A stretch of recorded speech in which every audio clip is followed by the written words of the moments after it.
Praise the Lord. प्रभुंकर महिमा हो। प्रिय माँ बापा भाई भौणी माने प्रभुंकर स्तुति हो। छटिया वाक्यटे मु आपण मानक सम्मुख रखा चाहे। रोमियो पुस्तक एक जितेबले आम देखू एक पद को आम ध्यान करूँ से पद आम को कौन कहवाई चाहे ताहा माने संपूर्ण ध्यान सहकारे देखिबा। आपण मान ठारे जदि पवित्र बाइबल रही अच्छी तेबे से पवित्र बाइबल को खोलंतु आउ से पवित्र बाइबल को देखंतु। ए वीडियो देखि सरेबा परे से बाइबल को खोलंतु। रोमियो पुस्तक 12 पर्व 2 पद को देखंतु। प्रभुंकर इच्छा कौन ताहा जानिबा पाई, प्रभुंकर से पवित्रतार विषय कौन, सिद्धतार विषय कौन ताहा जानिबा पाई आपण आपण मन द्वारा नूतनीकरण द्वारा परिवर्तित हुओ।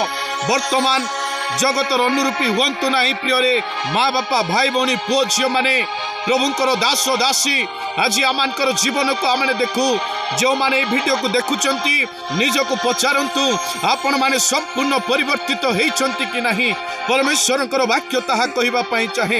एई दुनिया रे अनेक विषय घटुअछि एवं अनेक विषय घटिबा को जाउअछि।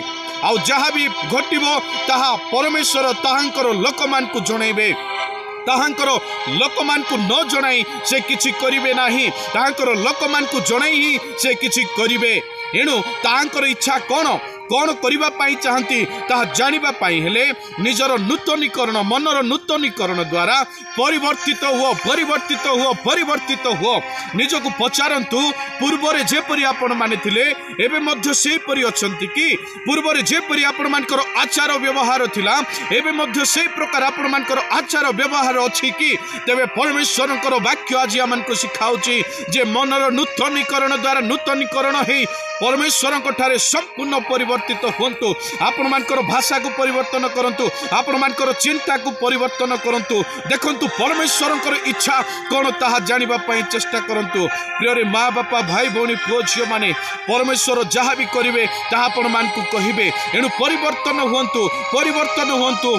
ईश्वरଙ୍କର राज्य सन्निकटटे, ईश्वरଙ୍କର राज्य आपण मानकर निकटवर्ती अटे। से परमेश्वर अति शीघ्र आसीबा पई जाउछंती। एणु माथ्यू पुस्तक 3 पर्व 2 पद जदि पढ़िबे से स्थान लिखा जाए मन परिवर्तन कर कारण स्वर्ग राज्य सन्निकट बोली लिखा जाए। प्रिय माँ बापा भाई भौणी पुओ झियो माने परमेश्वर तुमर पोशाक को परिवर्तन करबा पाई कहउनांती, तुम रंग को परिवर्तन करबा पाई कहउनांती, तुम घर को परिवर्तन करबा पाई कहउनांती, तुमर मन को परिवर्तन करबा पाई कहउछंती। जेतेबेले जणे व्यक्ति मन परिवर्तन संपूर्ण करे सेतेबेले ऑटोमेटिक समस्त विषय परिवर्तित होइथाय। ईश्वरଙ୍କ राज्य निकटवर्ती हो आउछि। ईश्वरଙ୍କ राज्य को जीवा पाई हेले संपूर्ण परिवर्तन आवश्यकता रही अछि। प्रिय माँ बापा भाई भौणी पुओ झियो माने ए वाक्य को मने रखंतु, आगो को बढ़ंतु। वाक्य द्वारा प्रभु आपण मान को आशीर्वाद करंतु। God bless you. Praise the Lord.